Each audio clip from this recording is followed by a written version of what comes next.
As the country reopens, officials are desperately reminding Americans that the deadly coronavirus is still a real issue.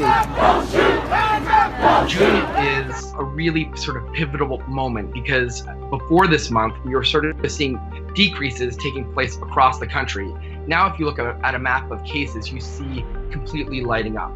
But for many, the urgency of a just cause trumps the demand for social distance. I feel like change is gonna come. Whether I'm sick, I'm still gonna come out here because change will come. If they want 19,000 supporters packed into that convention hall in North Carolina. Las Vegas is back after an 11-week slumber. So I think from a pandemic perspective, I think people feel more comfortable than they did last week. In Washington, D.C., the largest crowds yet. Tens of thousands of people marching from the Capitol. Demonstrators like Samantha Law handing out masks and hand sanitizer. Mask, gloves. We are concerned that those protests may have increased the spread of the virus. Arizona's health department urging hospitals to activate their emergency plans.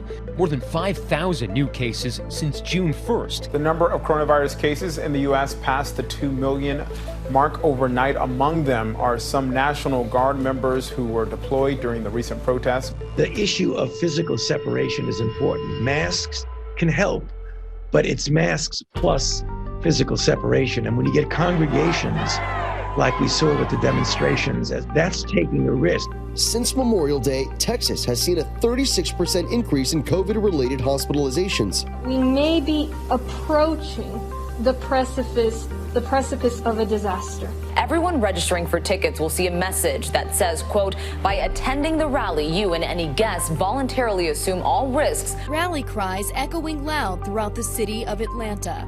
This after 27-year-old Rayshard Brooks was shot and killed by police. We are seeing an uptick, particularly after Memorial Day weekend. I mean, I'm the walking person that was just fighting this thing of like, come on, it's not that serious, and I got it. It's a mosaic of activities. Clearly, it's gatherings for social events, it's re-entry into society. Also, of course, the protests that are taking place are part of that. Together, they're likely contributing to these increases that we're seeing broadly. The bottom line is we're seeing more hospitalizations, and that's not from increased testing. Trump campaign dismissing concerns about holding the event during the ongoing pandemic, even as those 6 staffers tested positive for the virus. And I just want to thank all of you. You are warriors. Our beds aren't staying open. That, for sure. We're filling the beds as soon as we're getting rid of people. As long as people continue to not social distance in the way that we should be social distancing, I think the numbers could continue to climb, definitely. The healthcare system is so stressed. There is no room at the hospital. There are no rooms available to people for this treatment in Yakima County.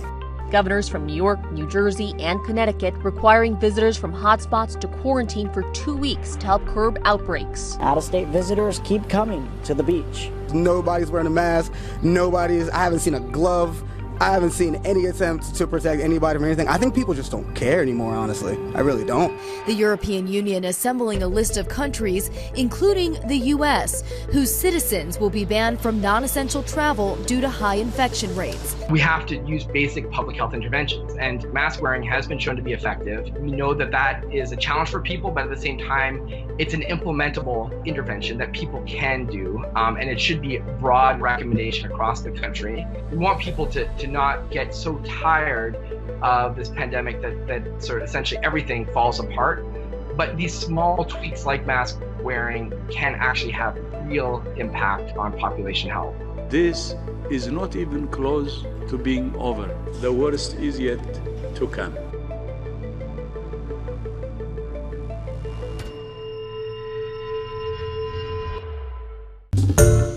Hi everyone, George Stephanopoulos here. Thanks for checking out the ABC News YouTube channel. If you'd like to get more videos, show highlights, and watch live event coverage, click on the right over here to subscribe to our channel, and don't forget to download the ABC News app for breaking news alerts. Thanks for watching.